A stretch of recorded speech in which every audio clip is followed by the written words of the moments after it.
Welcome, everybody. We're going to go ahead and get started. It is a pleasure to have everyone in our webinar room today. Today, we're going to explore the Rector and Head partnership.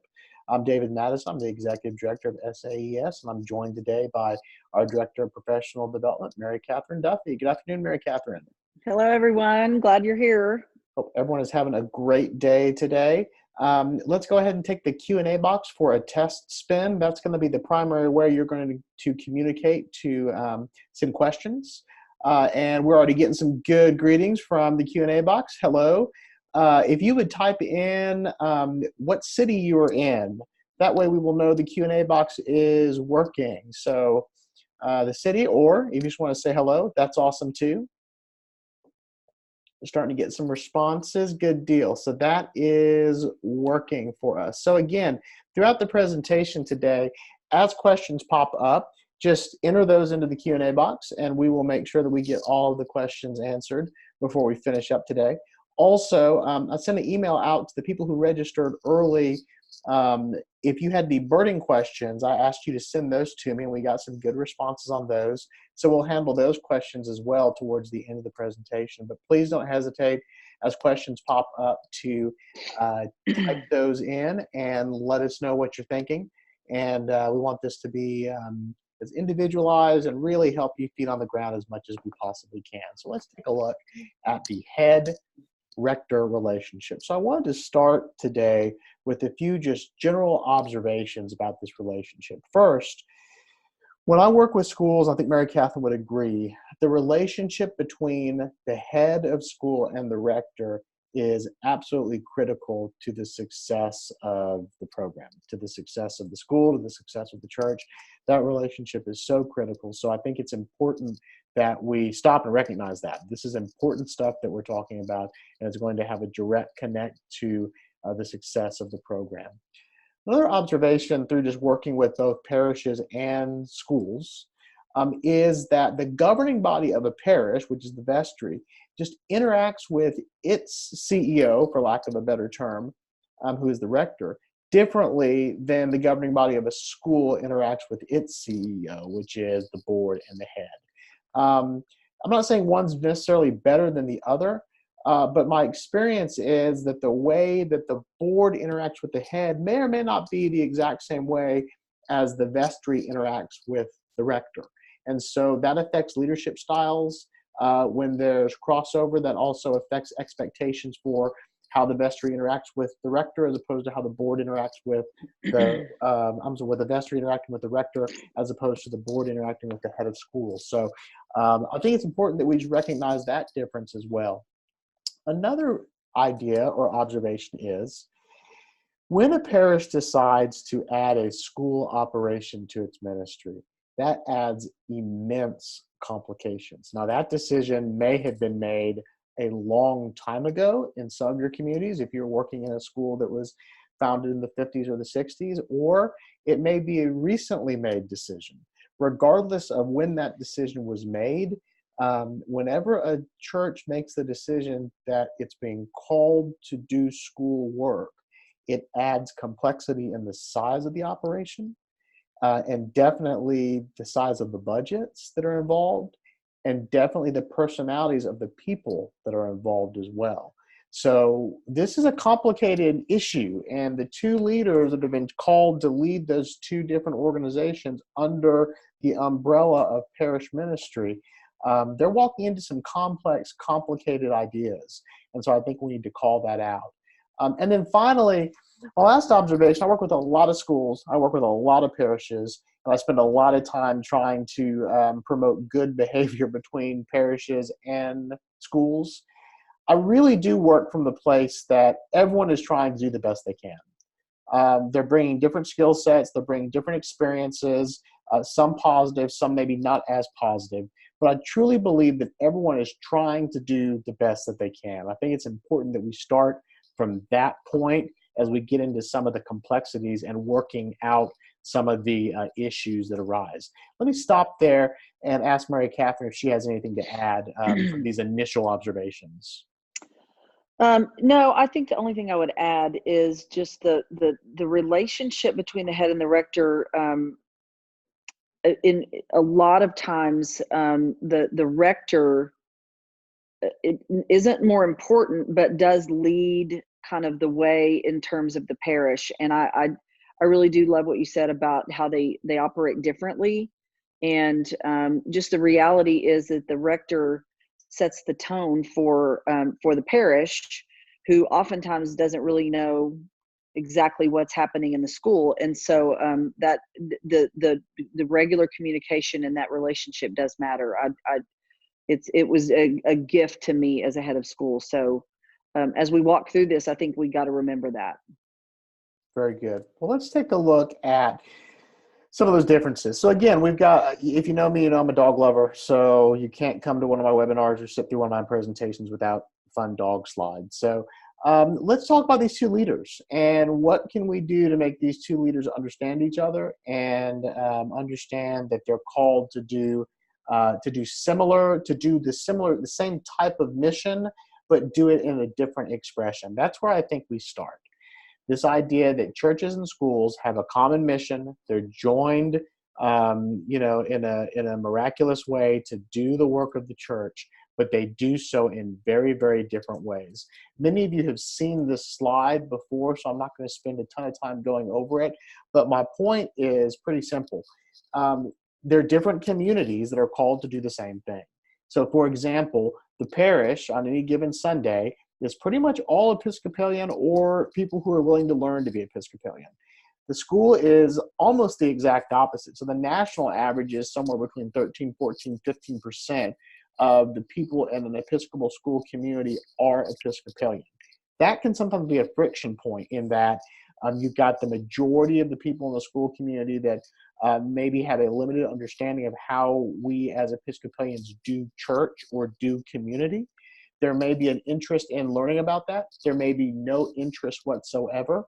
If the parish is under the impression that all of those families are going to come to church on Sunday, they're going to be wildly disappointed. Why? Because a lot of those families already have church homes. Some of those families may not have church homes, but really view the school as their church community. That can be frustrating until you realize, wow, that's a great way for a church to be church through its mission arm of the school. That's not something to bemoan. That's something actually to celebrate, that you're exposing the Episcopal Church and you're exposing the treasures of the Anglican tradition to so many non-Episcopalians. We don't know what's going to happen with that or what God may do with that. That's something to celebrate, not something to bemoan. Another, thing to think about is the fiscal year. This can be an issue. We don't need to go through all of the different months, but my point is just that a school is on generally a July fiscal year or maybe an August fiscal year, whereas the parish is on a January to December fiscal year. So without getting too specific, the point there is just at various times throughout the year, money may be tighter than at other points. A church tends to be flush with cash at a time when a school may not be, and vice versa. So you need to take that into consideration before you're having any conversations about shared expenses, about shared staff, about any of those kinds of things. I have a little shticky joke that I do when I'm doing this presentation live about marriage, and I'm not married, but I have some fun. I say my understanding of marriage is that the successful marriage is one where I find someone I love, I marry them, and then do everything I can to change them to be more like me. That's exactly what you've done, Mary Catherine, right? That's right. That's right. And that's worked really well, right? Never ends well. I mean, no. You and your husband are about as diametrically opposed as possible on the Enneagram. That's right. Which is a personality. That's right. And so, the reality, and the reality is that we complement each other, and schools and parishes can complement each other and work together and meet the various needs that the other one doesn't have. And so, I think it's a great analogy of schools and parishes, the idea of marriage. Perfect. And just as an example, the people that we're in contact with, the parish has its own rich community. The school's going to have its own rich community. And there may not be, from a Venn diagram perspective, there may not be an overlap of those folks, but that's okay. That's a good thing. That's right. Just be aware of those differences. Another thing I like to talk about is, churches are subject to church authority. Obviously, schools are subject to church authority, but schools are also subject to accreditation. Schools are subject to state licensing, depending on how old the kiddos that they work with happen to be. If you have kiddos that are younger than 3, you're dealing with state licensing regardless of whether or not you're accredited. So churches don't really have to deal with that as much. And so they may or may not be used to the very black and white, or what feel like black and white expectations from the state or from accrediting agencies. That may feel awkward to a parish when we talk about best practices and expectations on things like governance, where a church may not be subject to that same type of expectation. So that can be a little bit tricky as well. So just something to think about. The point here is common mission, different expressions. I think it's time very well spent to come to a deeper understanding of the differences, as opposed to trying to force one to be more like the other. And I tell that to both organizations. I tell vestries, hey, do not expect a church to run the way a church runs, and do not expect a board to run the way a vestry runs. And same with school board. I tell the school board, do not expect the vestry to run like a board, because they're different entities. Let's talk a little bit about governance now. We've talked about this idea of shared mission, different expressions. Now I want to talk about governance. And where we start with that is that depending on where you are, head, rector, board, vestry, whatever, you are a part of a larger machine. And I think it's important that we recognize that, because anything we can do to prevent this idea of we're just our own thing in a silo, anything we can do to disrupt that idea, I think is time well spent. So what do I mean by that? Well, let me talk a little bit about parochial school governance. This is a webinar about rectors and heads. So we're obviously in a parochial school environment. What I mean by that is, that's a fancy way of saying school is attached with a parish. That's what parochial means.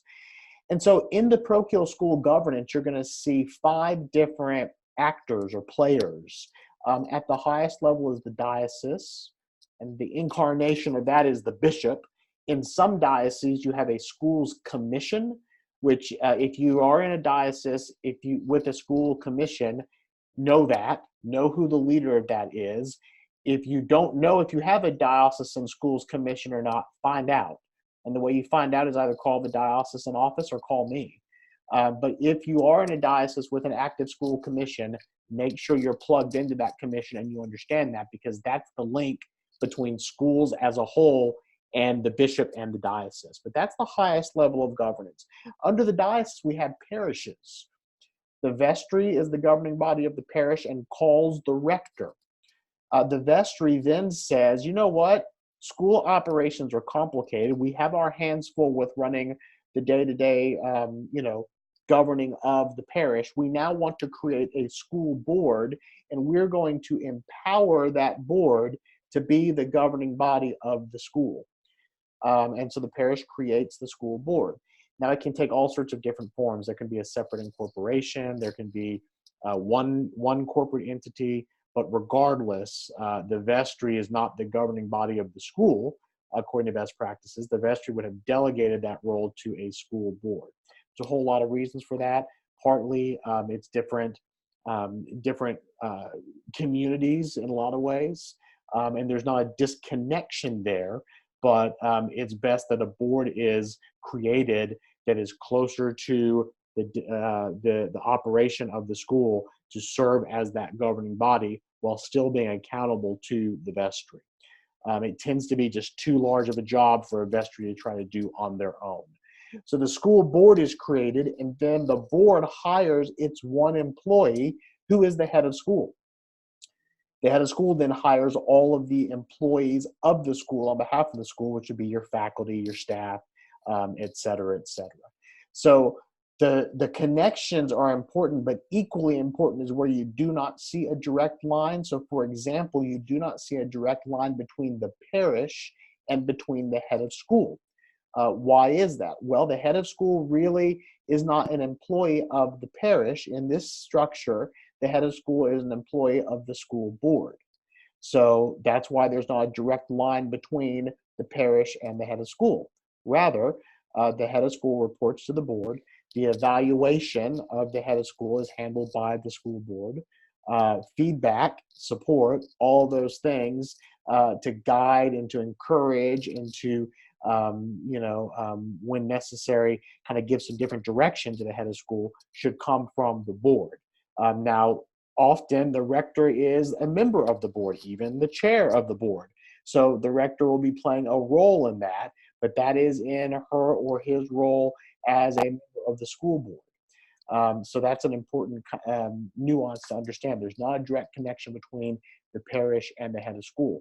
In the same line of thinking, there's not a direct connection between the school board and all employees. Why?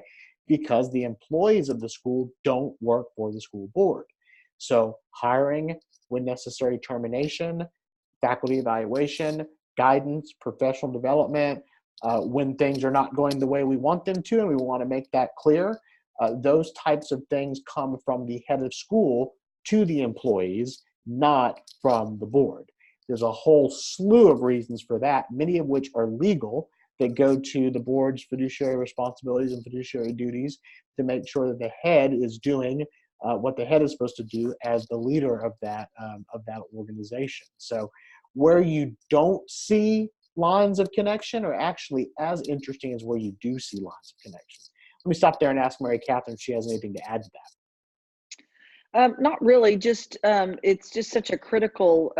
It's a critical understanding because, sometimes because the vestry empowers the board, there will oftentimes be vestry, a thought on the vestry that they have a little bit, that the decisions that the board is making or that the head of school is making, that they have some input in, and I think that's that's common in a parish school relationship, especially smaller ones. And so I think the identification of these connections and where they're not connections, I think is really critical for the rector and the head to understand that.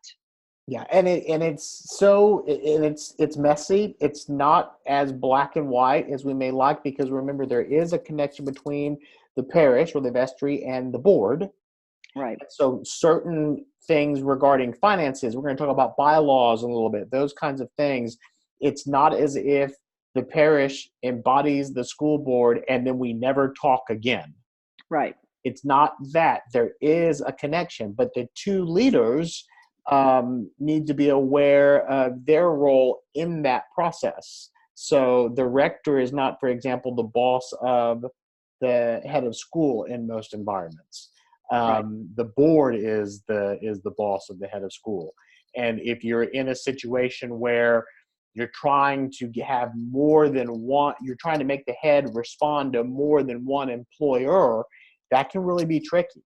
And that's why best practices would say don't do that, because experience will show that if you have a head of school that's trying to report to the board, the rector, the diocesan deputy for schools, et cetera, that can really, really be complicated. So the more clarity you have in this situation, the better. And so the head and the rector should understand this concept and then work for as much clarity as possible, would be my advice. Right. And the head and the rector really have a unique opportunity, I think. If they know the deal and they understand it clearly, then they can educate and communicate their board and their vestry and parishioners or school families or whoever on how the governance structure works. That's right. And because they're the front lines. Yeah. And people are looking to follow their lead. Exactly. So, they need to be the head and the rector, even if they don't agree with 100% of this, there needs to be some type of common understanding about how are we going to model healthy leadership for our board and for our vestry. whatever that looks like. We would argue that the further you get away from this type of model, the more challenge you're going to have. For sure. Okay, let's look specifically now at how we would define the rector's role in connection with the school, and then the head's role in connection with the church, because I think those are important things to consider. So the rector's role in the school, first and foremost, I think comes to a level of engagement in the life of the school. Now, that's going to look different based on the size of the community, the size of the church, the size of the church staff, all of those things. It could take the form of regular visits to classroom. It could take the form of leading chapel. It could take the form of making sure that we cultivate relationships with the parents. It could take the form of being an engaged member of the board and being an engaged member of committees. It just depends a little bit on what that looks like in the community. But at some level, if a rector were to ask, what am I supposed to do with the school? At the first bullet point I would offer is, everything we do is about relationships. So you want to have a healthy relationship with the school. And I don't know how you can have a healthy relationship if you're not positively engaged in the life of the school. Does that mean you need to teach a class every day? Probably not. Does that mean you need to lead chapel every day? Probably not. If you're in a position where you can, great. But it does mean that you need to have some level of appropriate engagement in the life of the school. Yeah, David, one thing I would offer on this is that of all the rectors over the years that I was at St. Albans, we had 3 rectors, and all of them did this really well. And because they did it really well, it cultivated a really good relationship, not only with the school, but with me. And it built our relationship. And the idea of cultivating relationships with the parents and the faculty and the staff when there is a crisis situation at the school, the rector plays a pivotal role in that. And if you are not engaged in the school and something happens, it's difficult to do that. And so on the flip side, the rector's engagement also, if you're looking to bring some of those, if there are people in the school that have no church or are unchurched, our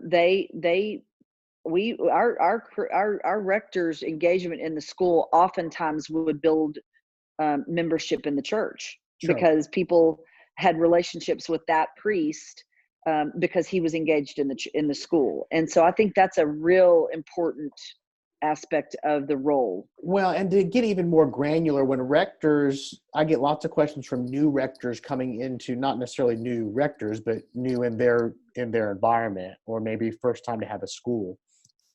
When they ask me, what does that look like? I tend to start with, it starts with pastoral care. Mm-hmm. It starts by making sure that you let the school know, hey, when a family, regardless of whether or not they're a parish family, if they're a school family, they're one of our families. Right. When one of our families is going through something, let me know. And what that allows me to do is that allows me to provide appropriate pastoral care. And where I have seen some really, really deep relationships developed between school families and church families, to the extent that some of those school families became church families, all resulted from really solid pastoral care practice. So exactly. That's what I would advise rectors is, what are you doing? You probably have systems in place or something in place to let you know when a parishioner has surgery or has had a death in the family or whatever the pastoral needs may be.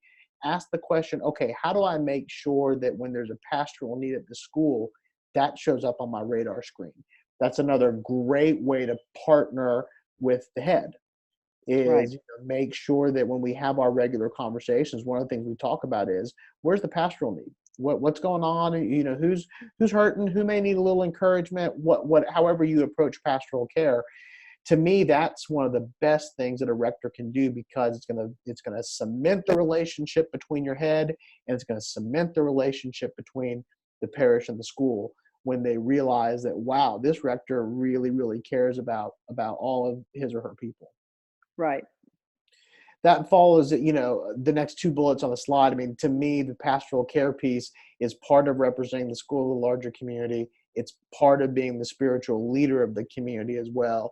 And it's also part of being that friend, partner, work spouse, whatever you want to call, the relationship to the head of school. It is at times, MK, you probably saw the rector as much, if not more, than you saw your spouse, just because of the amount of time that it takes to run a school Yeah.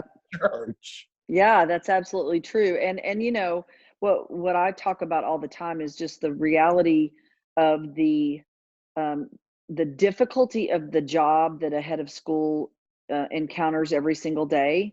Having the rector be a support system, a friend, as someone you can talk to is critical, because it's a lonely job, and having somebody there that can offer you pastoral care. You're offering the head of school pastoral care as much as you're offering maybe even school families. I think it's a really, really important role. Let's look at the flip side. Let's look at the head of school's role in the church. So, again, this looks very different from community to community. I think first and foremost, it looks different based on whether or not the parish is the head of school's church. In some of our schools, the head of school is an Episcopalian and attends the church that's connected with the school. That was MK's situation. Right. In some of our parishes, the head of school is Episcopalian, but maybe attends a different church. In some of our parishes, the head of school is not Episcopalian. And so, obviously, engagement in the life of the church is going to look very different based on how you answer the question, is the parish my home church? If it is, then it takes one form. I mean, you're there on Sundays, you're involved in the ministry of the church, anything from altar guild to acolyte guild to different outreaches to Christian education, et cetera, et cetera, et cetera. If it's not your home church, then you probably are not there on Sundays, and you want to ask the question, what does engagement look like? It may take the form of definitely being at the parish at the annual parish meeting. More often than not, at the annual parish meeting, a report from the school will be expected just on how things are going. It may take the form of being at significant church events, things like Rally Day. A lot of our churches do kind of a kickoff. Did y'all do Rally Day, MK? I don't know if that was your Yeah, church. we did. Yeah, we did. And of course, I was a member of the parish, so it made it a little bit easier. But Sure. one of the things that I would say about the engagement in the life of the church on behalf of the head of school is that I think it's critical that if you're not a member of the church, that you still know what the strategic initiatives or goals of the church is, what is happening at the church. This isn't just a one-sided, I'm going to go to the annual parish meeting and show up and talk about the school. Sure. I think it's critical that the head of school knows, hey, the church is about to embark on a pretty significant ministry area in the homeless community, or the church is about to do some building that doesn't have to do with the school or whatever. It was easy for me to do that, having been a parishioner and I'm an Episcopalian. But if you're not, what can sometimes happen is the head of school can appear like they just are showing up to do things, but they don't really. We want the church to care about what we're doing. I think it's important that we care about what the church is doing, even if it doesn't involve us. Does that make sense? I think that's a really good point. And again, you have to I think it starts with conversation with the rector, and then making sure you're somehow plugged into the life of the church. Yeah, for Um, sure. you were there to represent the church to the school community as well. You're an important link in Right. that regard, and making sure that the parish, kind of to build on what NK was talking about, making sure that the school as a whole understands some of the things that are going on in the life of the church as well. Work with the rector to ensure the spiritual objectives are achieved, kind of that shared mission piece. And then clear communication, making sure that, as MK has mentioned, that each organization is aware of what's going on with regard to the needs of the other and with regard to the Right. plans of the other as well. That's Right. critically important. So if we're going to talk about some best practices to try to cultivate the relationship, here are some things that come to mind. Then I'm going to have some closing thoughts before we get into some Q&A. But four things. I think regular meetings. I don't know how you cultivate a relationship without spending time together. I don't think the rector and the head of school need to be best buddies. I definitely have seen that where they kind of are peas in a pod, and that works really well. I've seen where they're just not, and so long as it's a strong relationship, yeah, that can be very healthy. I think we sometimes get confused with what a strong, healthy relationship looks like. It doesn't necessarily have to be best friends. Does that make sense, MK? Yes, yes, it absolutely does. And I mean, I think that they're two separate issues. You may have a lot in common and just work really well together because you think the same way. But regardless, the skill sets that you need to have a good relationship are skills. They're not necessarily, oh, we like to see the same movies. I mean, right. it's a choice to be in a good relationship with somebody that may be very different from you and may see the world differently from you, and I think that's a blessing. Yeah, and I don't want to get too, I don't want to take the marriage analogy too far, but when we talk about in marriage prep and we talk about love and we talk about the difference between love as a feeling and love as a decision, Right. and what we're talking about here is love as a decision. Correct. And so this is because you have been called to lead this organization that is mysteriously connected with another organization. There has to be a decision that there's going to be a healthy relationship, even if the feeling, the warm, fuzzy feeling may or may not That's be right. there. I don't want to carry that analogy too far to break it, but I really think there's some wisdom in that. I don't I I agree. don't think your goal is necessarily to, you know, be buddy buddies. If that happens, that may happen, and so be it. But I think the goal is to cultivate a healthy relationship within the context of what the two of you have been called to do. Right. And I don't think you can do that without some type of regular meeting. The alternative to regular meetings is that you only get together when there's a problem, and you only Yes. get together when there's something to fix.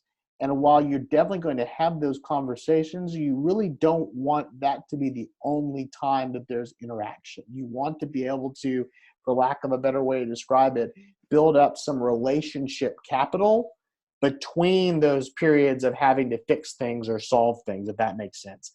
And I think it Well, just takes and time. yeah. And you also solve a lot of little problems when you're meeting regularly and just talking over little, you know, That's right.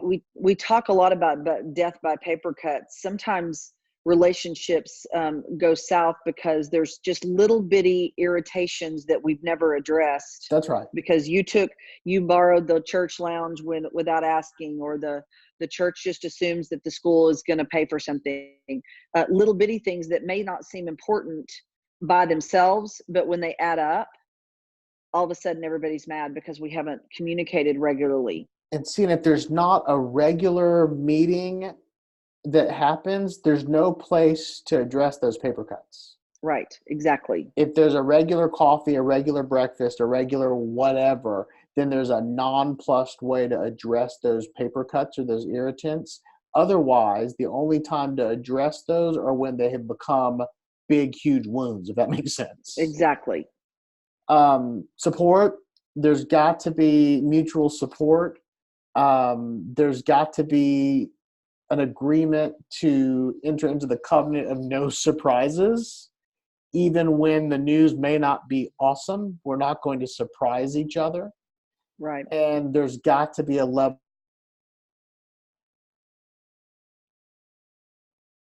of those regular meetings. You're having those regular conversations where you're able to address those things before they become irritants. A few other suggestions. So those are best practices. Now I want to go into some more tactical suggestions that carry this one step further. Number one, know the canons of your diocese. That's a canon. That's a fancy word for the rules or the laws of your diocese. So there's national church canons. There's also diocesan church canons. Most of the 11 dioceses that we work with, not all, but most of the 11 dioceses we work with have a school canon, which outlines some of the parameters for how schools function within that diocese. For example, in the Diocese of Texas, the school canon outlines that the chair of the school board is the rector. Now, that can take a couple of different forms. That can take the form of the rector being the chair, as prescribed. The canon allows for the rector to delegate that to someone else, knowing that the rector has the ability to undelegate that or bring that authority back. Or I've seen chair-president models as well, where the rector serves as the chair, but then there's also a board president.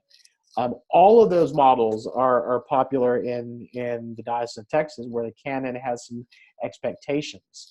The canon in the Diocese of Texas also talks about board composition. It has some expectations for how a school board is composed, and is there a certain number of parishioners that are on the board. Some dioceses don't have a canon that has that level of specificity, but first and foremost, in order for that head rector relationship to take root, it's really important that everyone's on the same board, on the same page with what does the canon say. Read it, mark it, inwardly digest it, to borrow language from the Book of Common Prayer. Make sure you understand the canon in your diocese. Make sure you also are aware of changes. Guess what? Canons change. Sometimes a canon will have a modification or a change that happens at the diocesan convention or council, depending on what you call it in your diocese.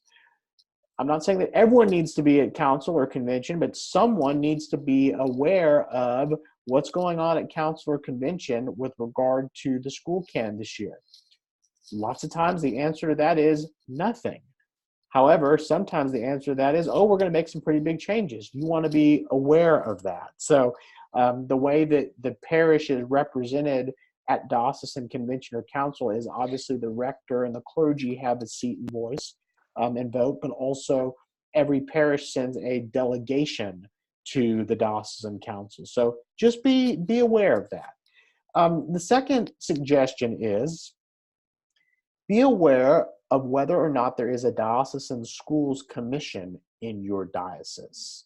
Some dioceses have them, some don't. Of the dioceses that have them, there's a pretty wide range of activity. Some dioceses have school commissions that do a ton. Some dioceses have school commissions that really are almost inactive. And then some dioceses don't have a school commission. So be aware of whether or not you have one. If you are in a diocese that has an active schools commission, consider serving on that. Every diocese populates that commission a little bit differently, so you need to be aware of does the bishop do it? Are they elected? Be aware of how that's populated, but consider serving on that. That's a great way to build your understanding of how the diocese functions, and it's also a great way to have a voice in the event changes to the canon present themselves. Also, if there is a diocesan schools commission, know who the chair is. Why? Because that can really be an important ally to both the rector and the board and the head of school. Depending on the diocese, that chair of the diocesan school commission may be available for consultation, generally is available to answer questions, and also is available to help you navigate whatever expectations the diocese may have on you as a parochial school. If you are not sure where to go with that, if you don't know if you have a diocesan school council, again, you can call your diocese, you can call me. We're happy to put you in touch with who those folks are. The third suggestion. We've talked a lot about best practices. We've talked a lot about, what this could look like. I think it's also important to know what you can control and what you can't. There are limitations to what you can force upon another person in this relationship. And if you are finding yourself struggling one way or the other, I think it's important to kind of ask, well, what's the board's responsibility in this? And what's the vestry's responsibility in this? The vestry, as the governing body of the parish, and the board as the governing body of the school, it is in their best interest as well for this relationship to be healthy and sound, not just in the head's and the rector's interest, but the interest of both of those organizations. And if one of the members of this partnership are saying that the relationship is not where it could or should be, I really think the board and the vestry need to ask, well, what's our responsibility in this, and what can we do to help promote that a little bit better? Otherwise, it's kind of like just beating your head against the wall, I think. Again, I don't want to overuse this marriage analogy, but sometimes you need marriage counseling. Sometimes you need an outside voice to kind of hold some mirrors up and offer some suggestions. And if you're wrestling or struggling with that, you may be in that situation. Let me stop there and ask MK if she has anything to add on that topic. No, I think that sometimes that's where we get crossways, is we begin to we begin to get out of our lane and think that something's our responsibility when it's not. And so again, I cannot stress enough that the leadership between the head of school and the rector models the behavior that the board and the vestry show as well. So we begin, I said this the other day to a board, we as leaders are modeling for our communities how we behave when there's conflict and when there's something that doesn't go well. So it begins with the rector and the head and how they're going to behave. And then the board and the vestry is going to be modeling that behavior as well. And then our constituencies, our parents and our parishioners, they're going to do the same. So we can't control other people. We can control how we respond and how we treat people. And I think that that's really important. Let's take some questions. So what I'm going to do is I'm going to go through some questions that were sent to us earlier. And then as we're talking and discussing, if new questions pop up, just make sure to enter those into the Q&A box. And I will swear that MK has not seen these questions. I have not seen the questions. I'm going to throw them at her and force her to answer them. Pressure. No pressure at all. I suspect I'll have some opinions as well. I tend to have a few opinions, don't I, MK? Yeah, you do. It's good. Okay. They're usually good ones. Well, thank you. It's very kind of you. Okay. Who should propose changes to the bylaws? Is that something that's done unilaterally by the rector? Is it done unilaterally by the head of school? Is it done by vestry? Is it done by a board? Who is best positioned, do you think, to propose changes to the bylaws of the school? Well, I would argue that that the bylaws of the school should begin with the board. A lot of times it can be it'll come up because of an issue that you run into, a problem that you're having, and maybe a bylaw is maybe we're operating outside the bylaws. We do a great example is if you can do an email vote. We had that at St. Albans where we were doing email votes, but we found that it wasn't in our bylaws. So we had to propose that change, and a review of the bylaws on the regular will help this.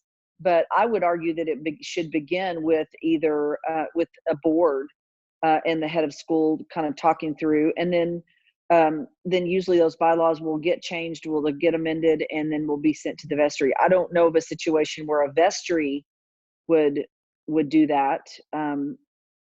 Mainly it would be board.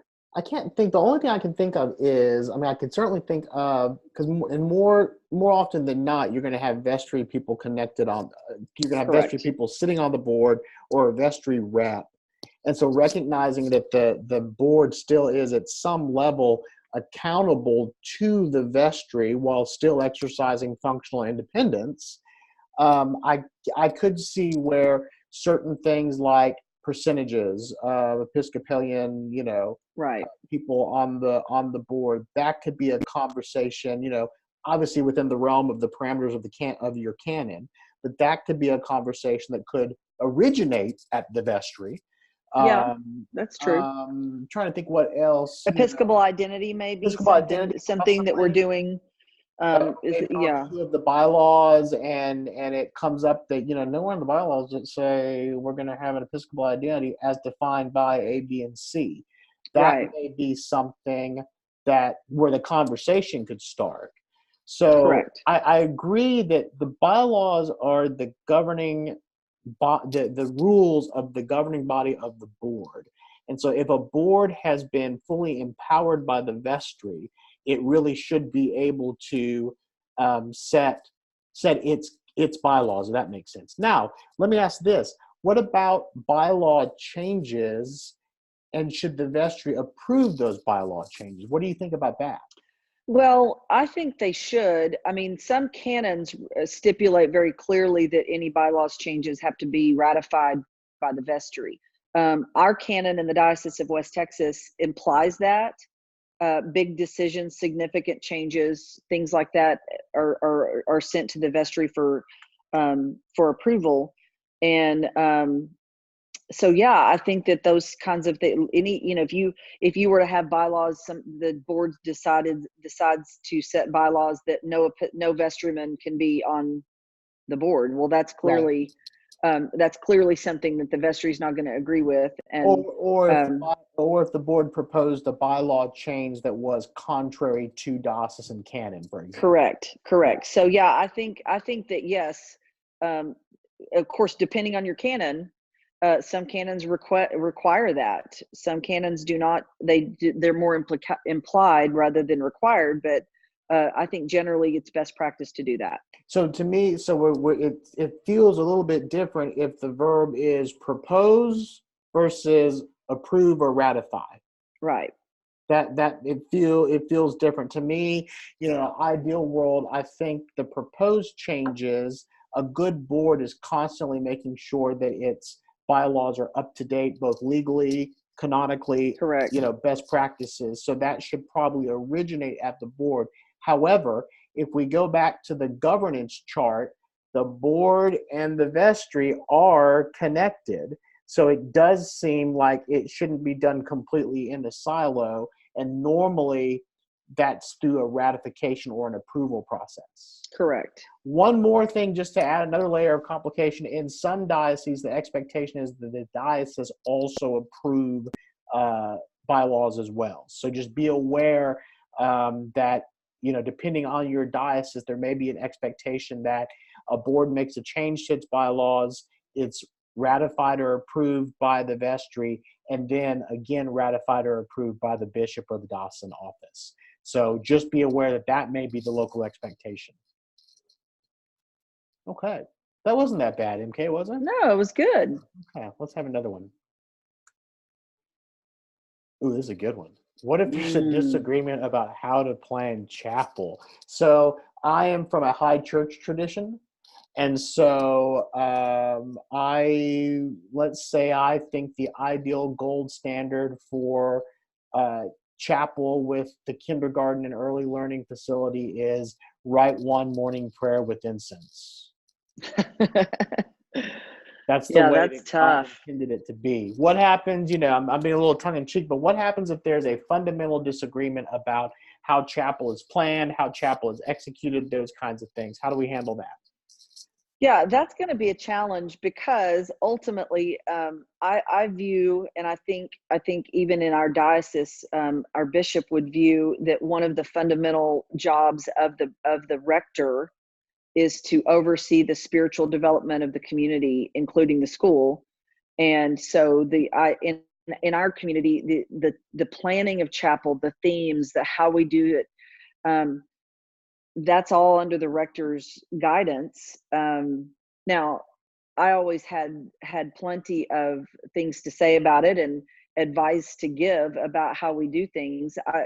I think if there's a fundamental disagreement like that, it's going to be a challenge because, the head of school understands developmentally how um, kids can receive information. The rector sees things differently from a spiritual standpoint. That's a challenge.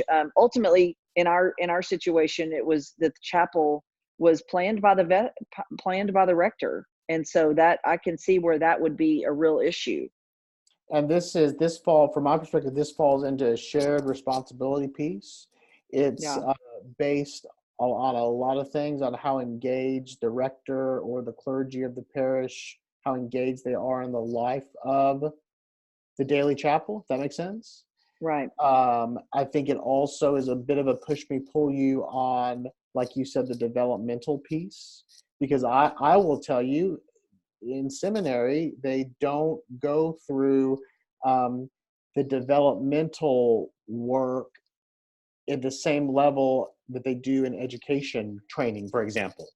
And right, so the head of school may be better positioned to know exactly what we use the term age appropriate worship looks like. That may not be the case. Depending on the rector's experience, the rector may be the ideal expert in worship with kids. But I don't know if there's a magic bullet on this one other than going back to some of those best practices of shared mission, recognizing also that there's age appropriateness in play. There's also the fact that it's a much more ecumenical group on daily right. chapel as opposed to Sunday worship. How do we recognize that and take that into consideration? That's a big thing as well, while also making sure that it's done in the spirit of the Book of Common Prayer and what Sunday worship should look like. So there's a Yeah, lot and of pieces there. I agree. And I also think that this is a great example of when, if we've built relationship with each other, and we've got the scaffolding of kindness and community. When we have a disagreement, whether it's about chapel or whatever, a philosophical difference, we've built that relationship enough that we can come to an agreement on how we're going to do things.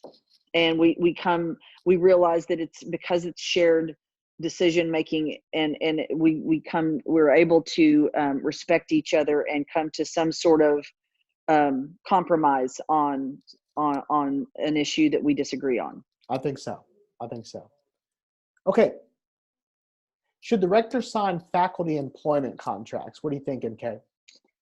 I'm going to say no. I'm going to say this is not, the rector does not, if you'll go back to that pyramid, the rector and the vestry don't have a direct connection with our faculty. The faculty, the board hires one person, that's the head of school, and the head of school hires everyone else. So I don't know if there's a canon in our diocese. The canon doesn't address this. So in our diocese, there wouldn't be an opportunity for a canon to give the rector that ability.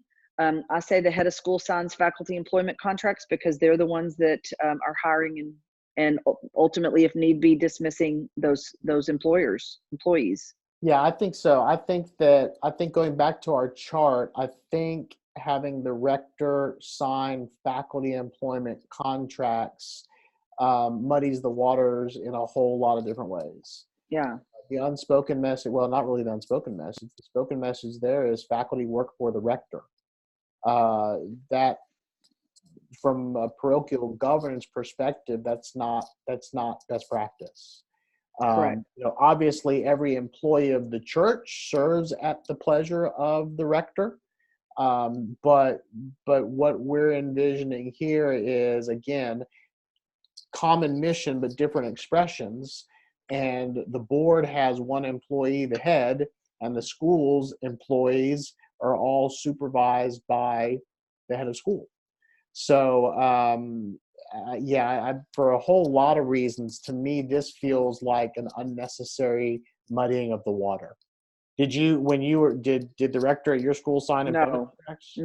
no. That feels like an unnecessary muddying of the waters. I'm assuming if the rector is signing employment contracts, then if the rector is signing the employment contracts, then does that mean the rector is also involved in performance Evaluation. evaluation? That is another unnecessary muddying of the water. In the event the answer to that question is yes, I'm assuming the answer to that question is probably no. But yeah, I think that opens the door to all sorts of different issues. Here's another difficult one. One side feels the facilities use agreement is unfair. How do we proceed? What do you think, MK? Yeah, that's a tough one. And that goes back, I think, to the idea of building consensus and building relationship. Um, I don't think this is a fix is an overnight fix. I don't think you can. I think you have to continue to um, work together. I think that a lot of times you can look at maybe not take all the things that you think are unfair and address them all at once. Maybe it's one thing at a time.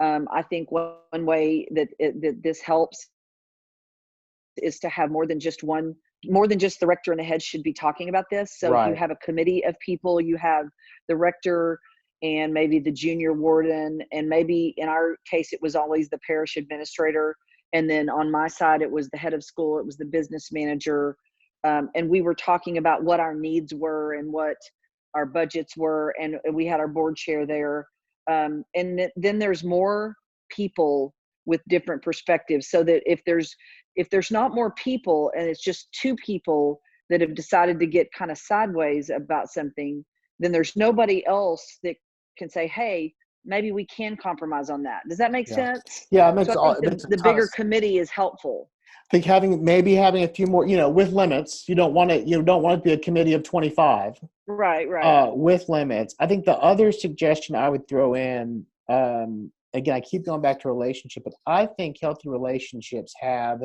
the ability to have conversations and exchange outside of only when there's a problem. I think that's Correct. really, really central. And so the suggestion I would offer in connection with the facilities use agreement is not just that you have a facilities use agreement, which is an accreditation standard, but also that you are reviewing that facilities use agreement every year. Every year. So, and my hope is that lots of years, that's going to be a really, really boring meeting.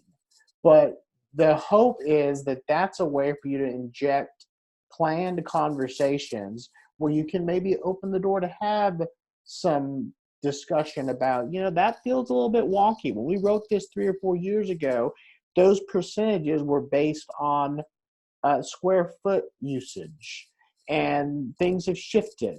Maybe the school now has taken a few more rooms, so we can talk about that. Maybe the church has taken a few Right, more right. rooms, all those things.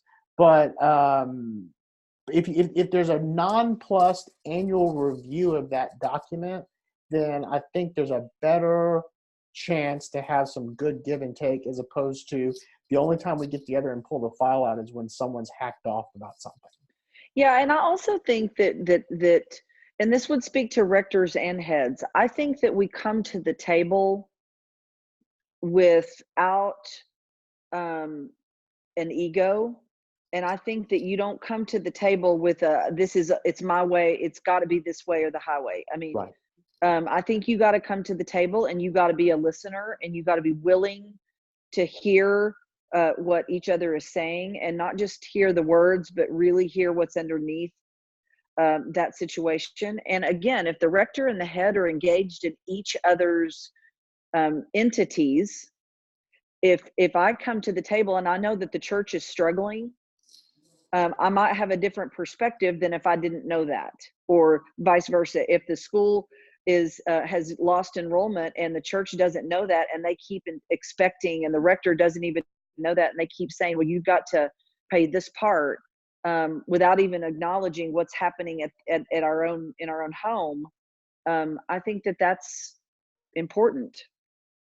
I think so. I think, and again, facilities use agreements, it's not unheard of for, if one organization is really, really struggling, to sit down and say, you know what, we entered into this agreement, we hit some unexpected turbulence, and Right. what can we do about this? Is there a situation where, maybe enrollment's down and we need to talk about that for this one time, unusual situation, or maybe the parish is going through some difficulty. We need to talk about that for this one-time situation.